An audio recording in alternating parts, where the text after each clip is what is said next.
All right, what's up, Smashers? It is Delta. I almost said CSA. I'm so used to being there. It is Delta today. That's where we're hanging out. We're going to be talking about shoulders. You know why? Because shoulders need a reset. So what happens is, since God, I'm so wad drunk right now. I did a nightmare workout. Where is he? There's Eric right over there. He's a horrible human being. He made such an awful workout. This is his last day today. You know why? Because he's moving. He's leaving us. And he's a badass. He's a good dude. A really good dude. Chopped off all his hair. He had crazy long hair. It's like all like boy band. It's awesome. He did really well. He cleans up real nice. Looks like she's wearing a suit and a tie.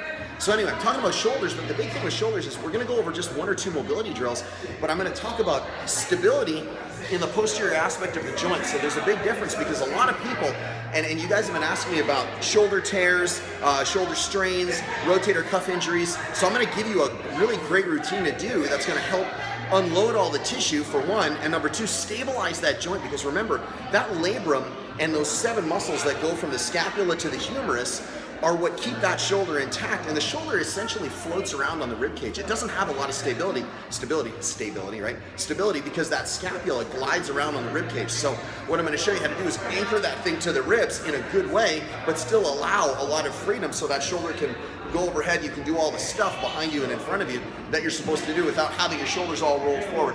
I know I probably shouldn't have worn black because I kind of blend into the background, but hey, listen, it is what it is. So first things first, you have to be able to open up that shoulder all the way overhead in this position. So if you can't get your hand over here, I'm going to show you a great shoulder test. Super easy. Shoulder test number, what are we doing? Number 7 shoulder test. You take your hand out like this. You're going to bring your hand all the way back behind you, grab the back of your neck, and bring it down all the way as far. You should make a nice straight line here. So hand out.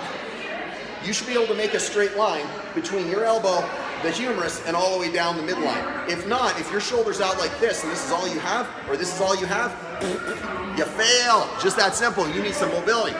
So I'm going to show you how to open up the shoulder. After we open up the shoulder, I'm going to show you how to stabilize it in the posterior aspect of the joint so that rotator cuff doesn't have to work so hard, doesn't become a prime mover, it becomes a stabilizer instead, a reflexive stabilizer, and you use prime engines instead, which is like the deltoids and stuff like that to move the shoulder the way they're supposed to. So check this out. This is a real deal. SmashweRx. Whoa! Yeah, I don't know what we could call it, anything. That's what my podcasts are called. So check this out. Number 1. By the way, I have to give a shout out to the guys over at Move You. Those guys, man, they throw out some really cool stuff. Pretty smart dudes, those two.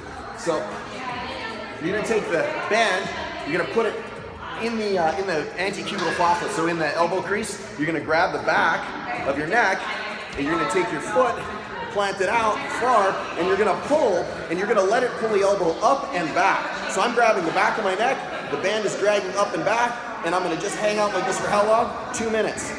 That's it. That's going to work on that overhead mobility. That's all the mobility stuff we're going to use. Now we're going to strengthen that because we have a ton of mobility drills that you guys can sift through. But that's how you regain and pass that shoulder test. Yeah. So that's number 1. Number 2, there's 2 movements we're going to do, and distraction is really limited. I got sweat dripping off my forehead. Distraction is really limited with for strength with a lot of shoulder problems. So what we do is we get into the band, wind up, so I hold this. What I'm doing is I'm going to embrace my midline, I'm going to load up the band, I'm going to let it drag me into protraction, and then I'm going to just retract against the band, but I'm winding up an external rotation. So I'm loaded up, and I'm just going to pull back, hold. So pull back, 1/1000, and then back, and then full protraction like you're almost overextended.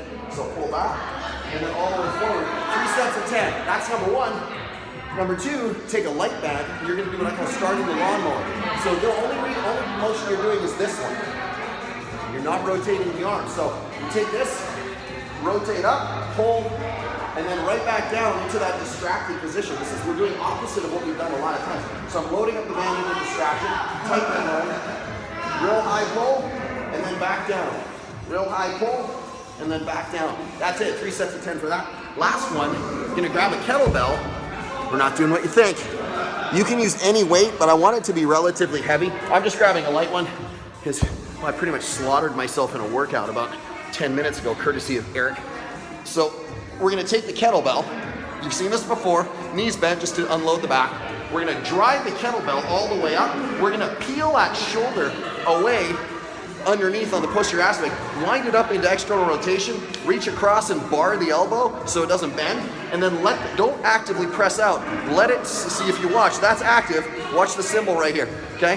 What happens is that's active, that's where you want to be. You want it to drive that head of that humerus into the posterior aspect of that glenoid fossa. So you just hang out like this for how long? 2 minutes, call it a day. When you're done, dump it off to the side, watch your face. It's just that easy. Hey, listen, that's how you clear out tons of shoulder stuff. See if you pass the test. I'm Trev, SmashweRx, hanging out at Delta. I'll check you guys out tomorrow. Peace out.